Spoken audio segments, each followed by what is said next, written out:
Well, thank you so much, Sydney, for having me. It's a massive question, a question that requires a lot of nuances. But briefly, the term Persian or Fars basically refers to an ethnic group or ethno-nation or Fars, basically in the multinational and multilingual context of Iran.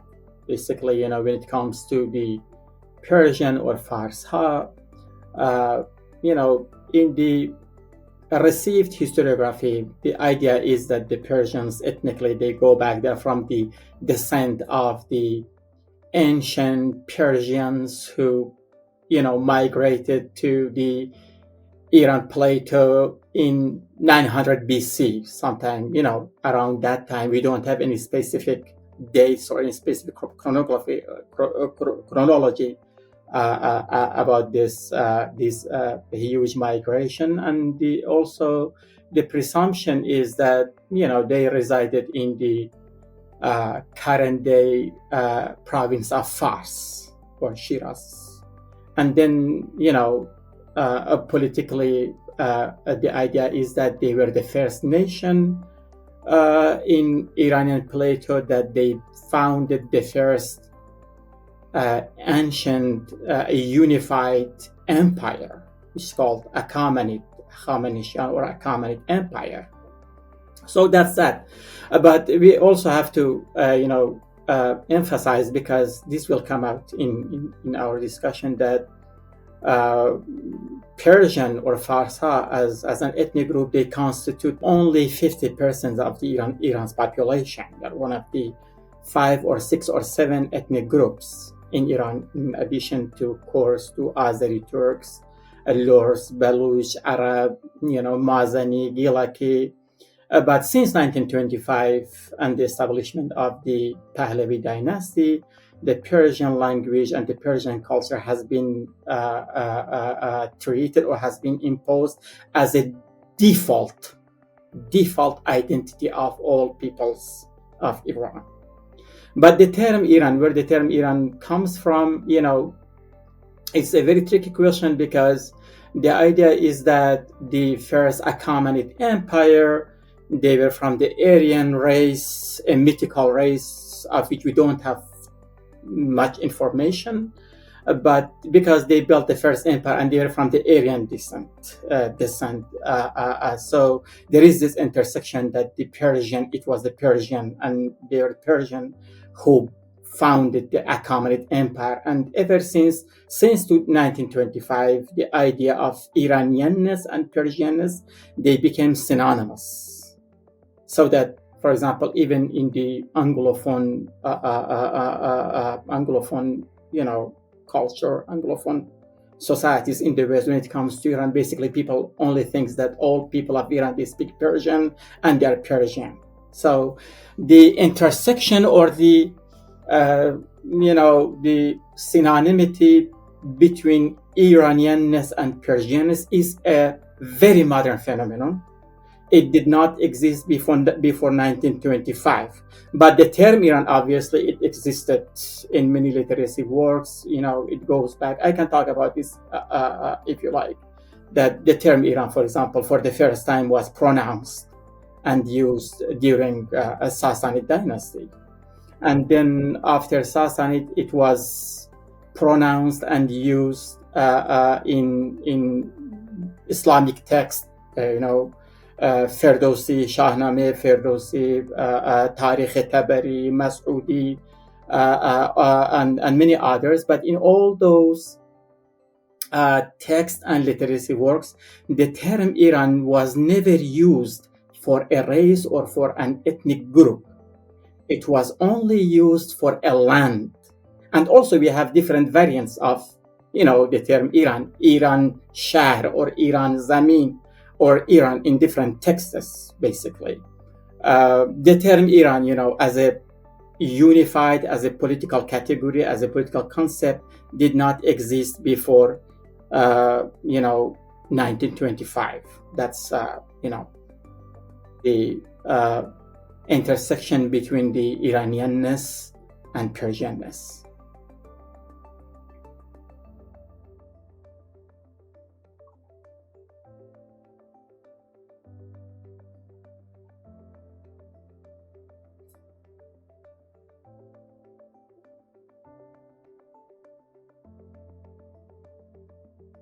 Yeah.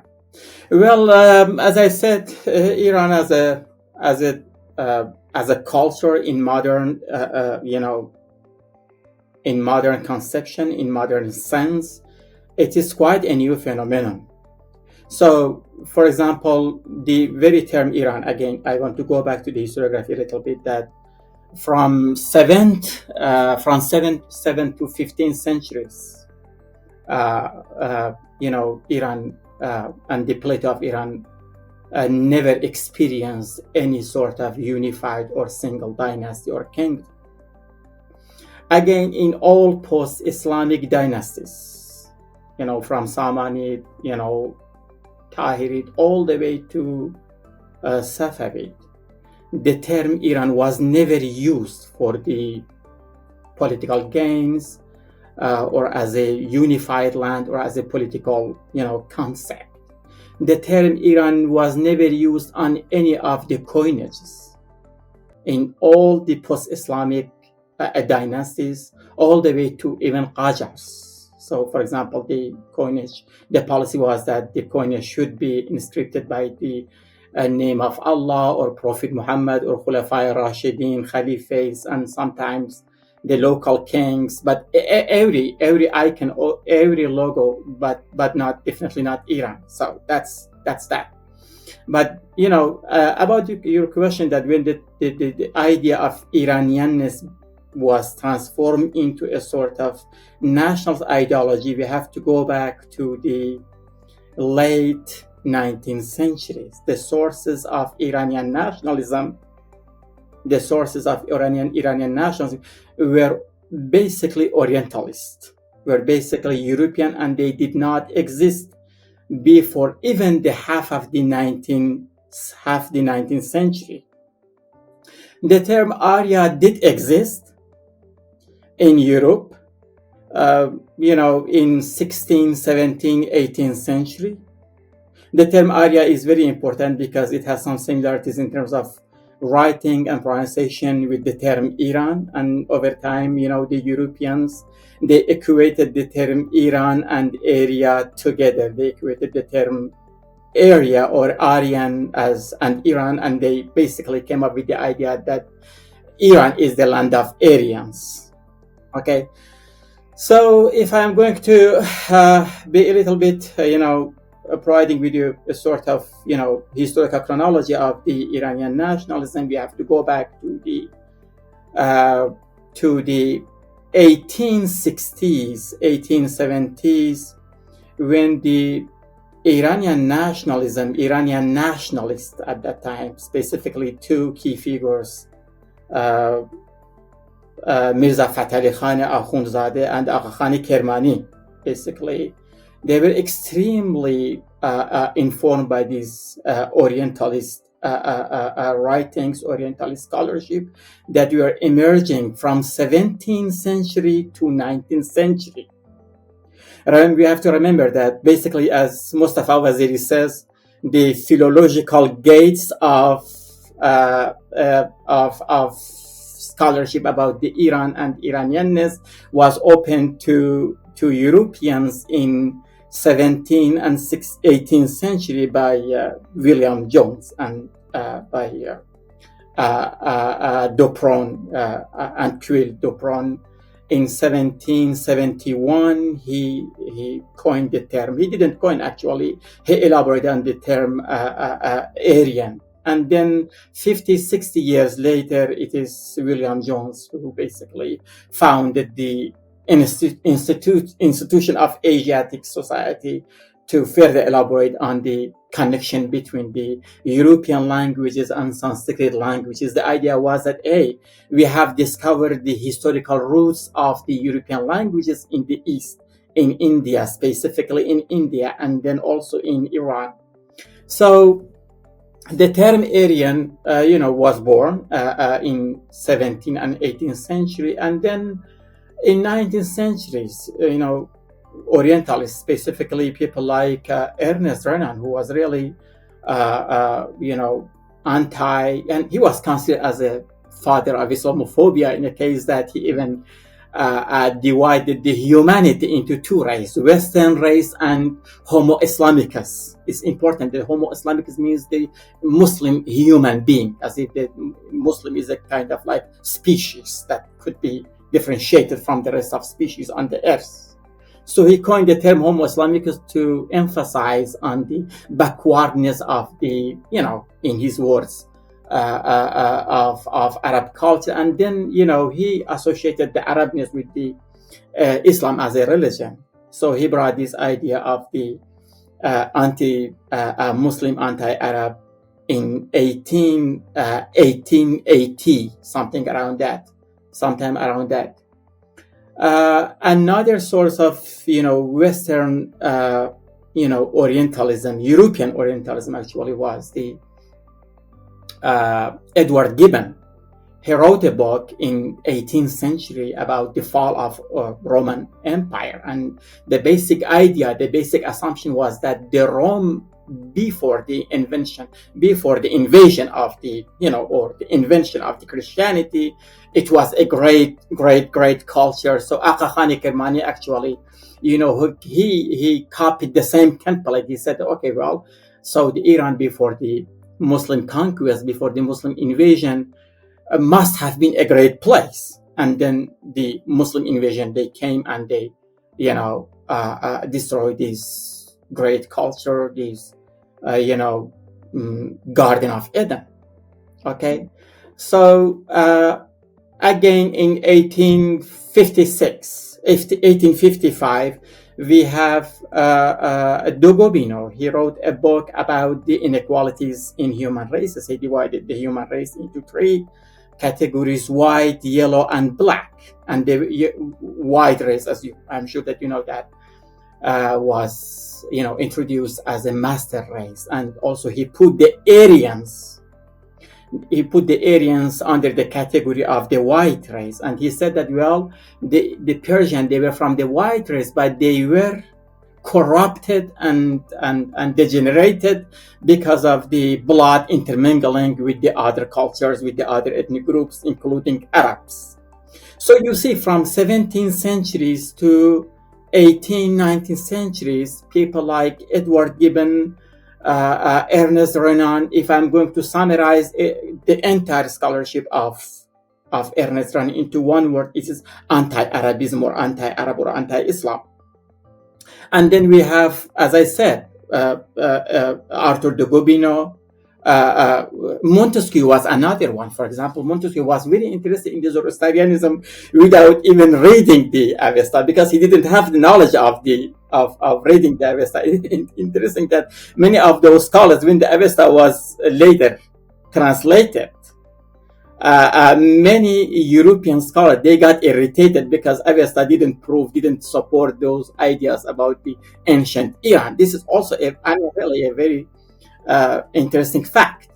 Edward G. Brown, also was another Orientalist. He was writing in the more, recent during the Constitutional Revolution, and he wrote about the Constitutional Revolution as a Persian Revolution. Basically, ever since this narrative has become a master narrative in Iranian studies that, Edward G. Brown basically branded or introduced Constitutional Revolution as a Persian Revolution. Obviously, Edward G. Brown at that time, he was going to, to promote Iranian culture and to help the people of Iran to get released from the British Empire, from the British intervention. He didn't mean basically Persian in that sense.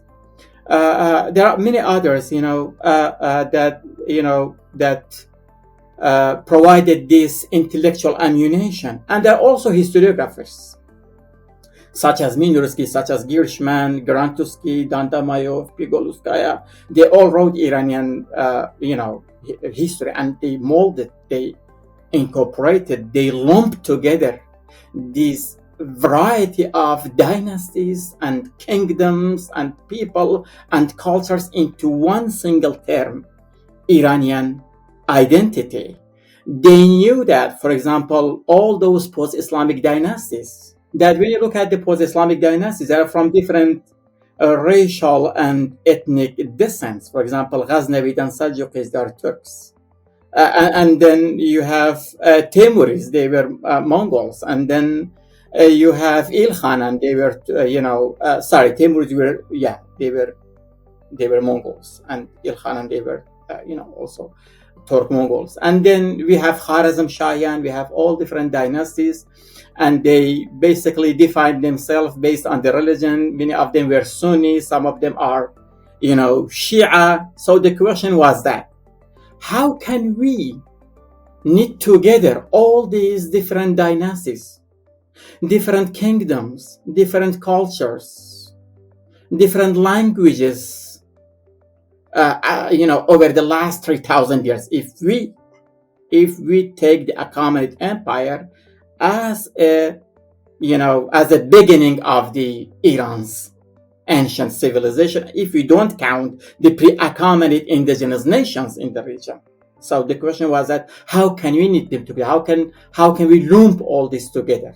So together, they didn't have any other choice. So they come up with another element.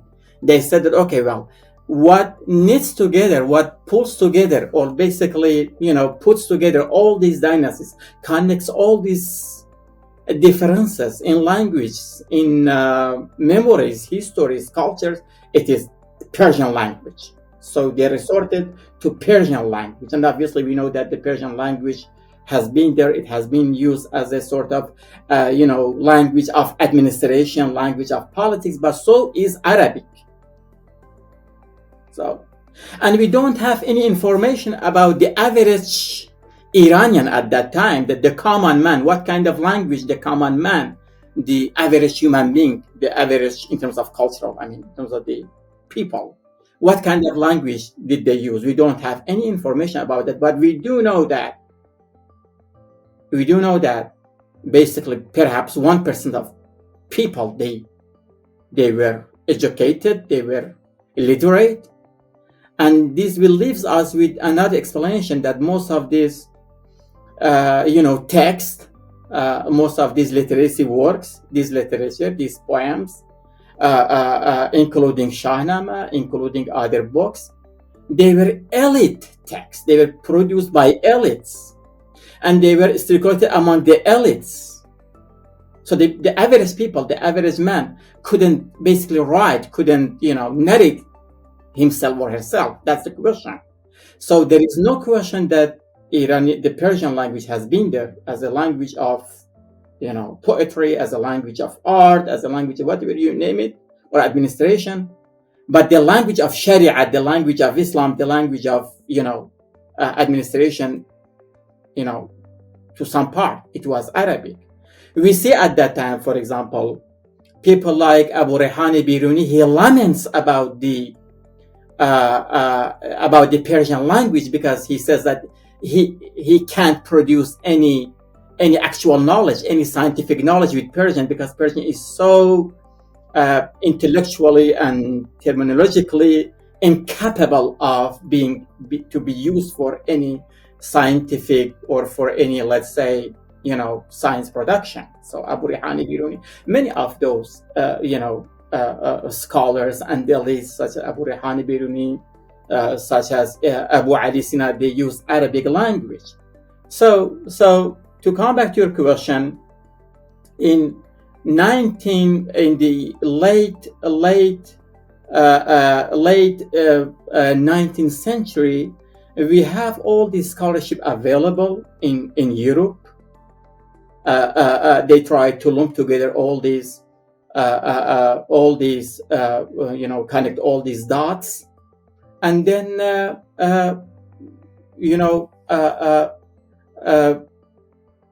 and the figures such as, if I'm going to just to be a little bit systematic, by the late 19th century, again, the Iranian, the Mamalik Mahruse Iran, the Qajar, basically, the name Iran at that time was named Mamalik Mahruse, or protected land of Iran or Persia, or protected land, just simply protected land. Iran was suffering from so many defeats from Russia.